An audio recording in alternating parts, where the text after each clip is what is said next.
Au nom du Père, du Fils et du Saint-Esprit, ainsi soit-il. Je dis, sans aucun doute, que mon corps se dissoudra par la mort. Après la mort viendra la pourriture. Après la pourriture, les vers.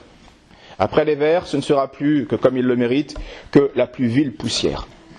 Mais il ne me paraît point que ce soit là ce qu'il faut croire de Marie. En effet, la grâce incomparable dont elle fut ornée repousse bien loin de moi une telle idée. Ainsi s'exprimait il y a plus de 5 siècles un théologien anonyme, à une époque où le jugement de l'Église ne s'était pas encore prononcé, n'avait pas encore apporté la lumière infaillible, la pleine certitude sur le sort de la Mère de Dieu après sa mort. Depuis la proclamation solennelle et dogmatique de cette vérité, le doute évidemment n'est plus possible, ni même la discussion sur ce point. Et il serait tout de même fort intéressant d'entendre les arguments sur lesquels se fondait ce partisan de l'Assomption de Marie, pour défendre cette vérité à son époque où l'autorité de l'Église n'avait pas encore tranché cette question. D'abord, que disent les Écritures de la mort de la bienheureuse Vierge Marie? Que dit-il de son Assomption? Bien, elle n'en parle point. Sinon, il n'y aurait pas eu de discussion et avis divergents. Après la résurrection du Christ, la seule chose que les Écritures nous rapportent au sujet de Marie est rapportée par saint Luc dans les Actes des Apôtres. Tout ceci persévérait d'un cœur unanime dans la prière avec les saintes femmes, avec Marie, mère de Jésus, et ses frères. Alors que faire et que peut-on conclure de cette seule indication? Eh bien, absolument rien quant à sa mort. Mais, à moins de mieux scruter les Écritures, de mieux réfléchir à partir d'elles, de ce qu'elles révèlent directement et ce qu'elles sous-entendent aussi indirectement, eh bien on peut ensuite, vous allez voir, comment on peut en venir à cette certitude morale de l'Assomption de la bienheureuse Vierge Marie. Car il y a quand même quelque chose dans les Écritures qui contenait cette réalité de l'Assomption. Et quand vous la découvrez à la fin, vous dites, ah ben oui, on le connaît en effet. Marie, donc, a partagé notre condition humaine. Et donc, la condition humaine, depuis le péché originel, est mortelle. Donc, elle a subi la mort temporelle, tout comme son fils d'ailleurs, qui était Dieu et homme. Il l'a subi, lui, conformément à la loi de notre nature mortelle, donc depuis cette sentence générale donnée à Adam, tu es poussière et tu retourneras en poussière. Donc voilà les données aussi certaines de la foi. Le Christ est mort, parce qu'il est venu racheter une nature humaine mortelle.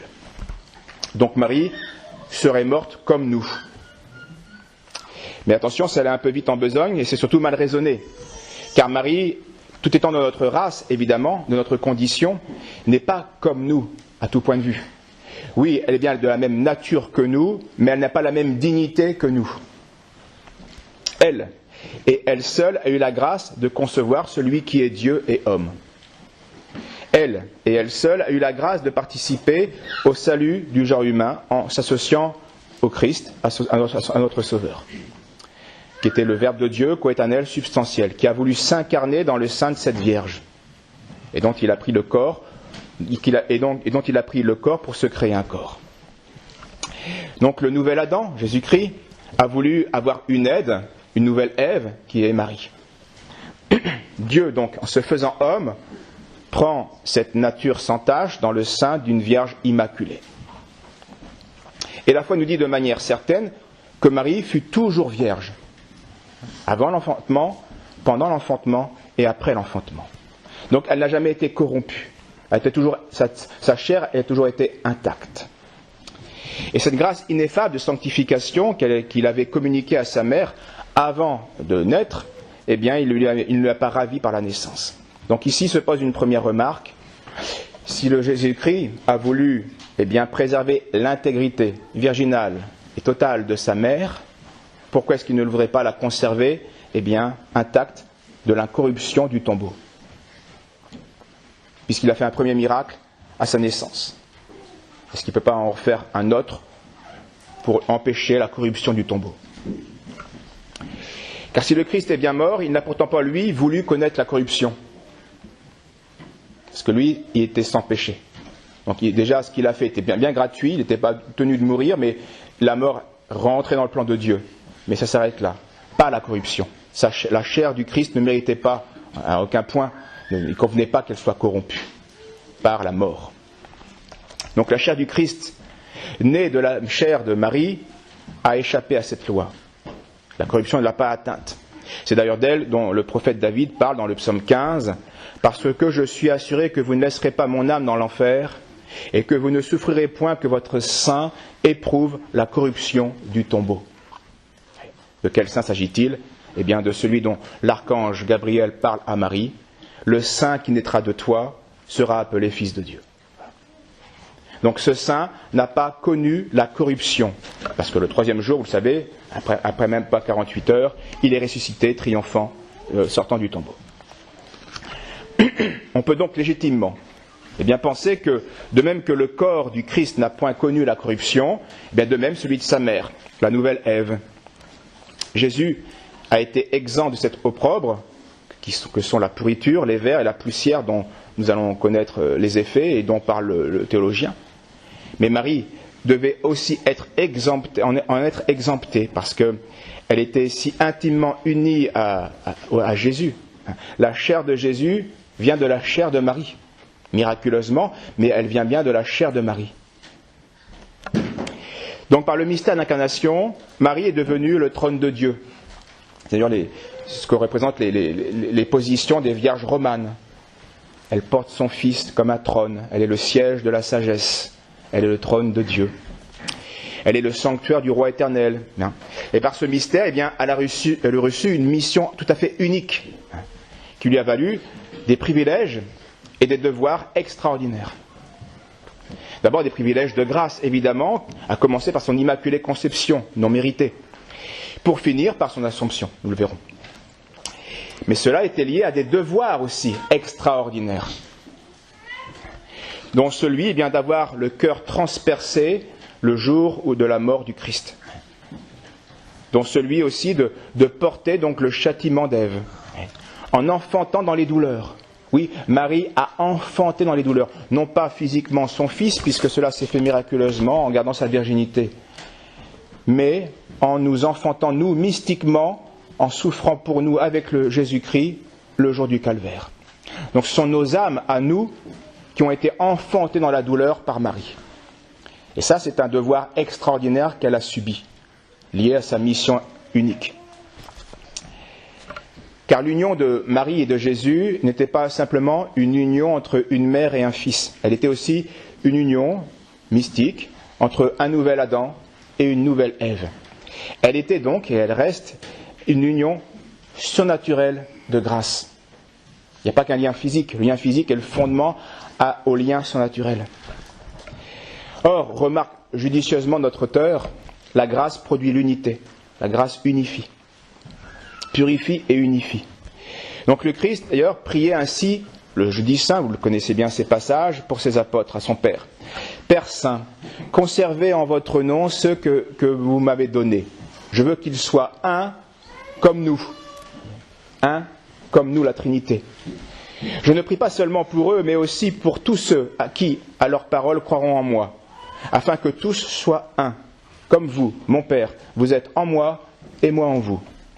Père Saint, je veux que ceux que vous m'avez donnés soient avec moi, partout où je suis, afin qu'ils voient la gloire que vous m'avez donnée. Afin qu'ils voient la gloire que vous m'avez donnée.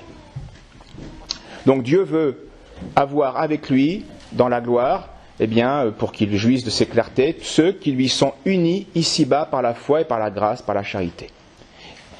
Dès lors, qu'il le peut, puisqu'il le peut tout, que penser du cas de Marie maintenant ? Où pouvait-elle trouver dignement, sinon en présence de son Fils ? Bien sûr, si l'âme de ses disciples et déjà les saints sont déjà glorifiés, sont déjà dans la vision béatifique, ils le sont pour l'instant sans leur corps, vous le savez. Leur corps, lui, a connu la destruction et la corruption, à part quelques cas exceptionnels et miraculeux. Donc dans ce cas, pourquoi pas celui de Marie ? Parce que la foi, et on peut le penser légitimement, parce que la foi nous indique que Marie est à part, à tout point de vue. Que son cas est unique. Et donc son assomption au ciel, eh bien, découle logiquement de tout ce que nous avons dit. Cette incorruption, cette virginité, cette mission, ces grâces extraordinaires, et la volonté du Christ d'avoir avec lui, dans la gloire, complètement ceux qui sont ses élus. Et il est normal que la place de Marie soit privilégiée en ce sens, par une assomption immédiate, corps et âme. Donc son assomption au ciel, sans être une donnée absolue, d'une absolue nécessité, bien sûr, Dieu aurait pu faire autrement, c'était pas une nécessité. Mais on sent très bien qu'on touche là à une très grande convenance, à une très grande logique par rapport à tout le plan de Dieu. Bien sûr que l'Assomption est une pure grâce, mais elle est de la plus haute convenance. Concluons maintenant avec notre auteur. Plus je regarde attentivement, plus je comprends, plus je crois que l'âme de Marie jouit des clartés du Christ et de sa glorieuse présence, la contemplant sans cesse corps et âme. Car le corps de l'Immaculée, qui a conçu le Sauveur du monde, était plus digne du ciel que de la terre. Non seulement il ne convenait point qu'il connût la pourriture et la corruption, mais il était juste que ce trône de Dieu, que ce lit nuptial, tu vois les mêmes images, le lit nuptial, là où s'est fait l'incarnation. Donc l'union mystique, l'épousaille du Christ et de l'humanité. Ce lit nuptial du Seigneur du ciel. Là, que cette maison, que ce tabernacle du Christ soit là où il est lui-même. Il y a une telle conjonction entre Jésus et Marie. Toute la vie terrestre, elle doit continuer au ciel, cette conjonction. Quand il est question de ce corps très saint, où le Christ a pris sa chair, où il a uni la nature divine à la nature humaine, sans perdre ce qu'il était, mais prenant ce qu'il n'était pas, en sorte que le Verbe fut fait chair, c'est-à-dire que Dieu devint homme. Je crains de dire, car je ne puis l'admettre, qu'il a été donné en pâture aux vers, qu'il a subi le sort commun de la pourriture, et qu'ayant été dévoré par les vers, il soit devenu poussière. Si donc Marie a été ornée pendant sa vie, et justement de plus de grâces que tous les autres, après sa mort, la proportion de ces grâces serait-elle diminuée ? Certes non, car si la mort de tous les saints est précieuse, celle de Marie est certainement plus précieuse. Sur elle sur qui tomba une si grande abondance de grâce, qu'elle a pu être appelée Mère de Dieu. Et qu'elle le fut en effet.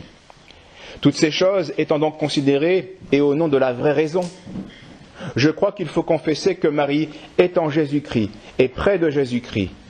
En Jésus-Christ, car nous avons en lui la vie, le mouvement et l'être, puis en Jésus-Christ ayant été enlevé glorieusement pour les joies de l'éternité, accueilli par la bénignité de Jésus-Christ avec plus d'honneur que tous les autres. Elle, que sur la terre, la grâce honore plus que tous les autres. Je crois qu'elle n'a pas été réduite après sa mort à l'humiliation commune. Je veux dire à l'humiliation de la pourriture, des vers et de la poussière. Elle qui a mis au tombeau son Sauveur et celui de tous les hommes. La divine miséricorde seule a préservé de la corruption Jonas dans le ventre d'une baleine. C'est ce miracle dans l'Ancien Testament. Et ceci contre les lois ordinaires. Pourquoi sa grâce ne garderait-elle pas Marie sans corruption en dehors des lois de la nature ? Daniel, toujours dans l'Ancien Testament, fut préservé contre la faim des lions dévorants. Et Marie ne serait-elle pas préservée quand elle fut ornée de tant de mérites et de si haute dignité ? Elle devait être sans corruption, celle qui fut inondée de tant de grâce. Et là on touche la révélation du plena gratia faite par l'ange. Marie pleine de grâce.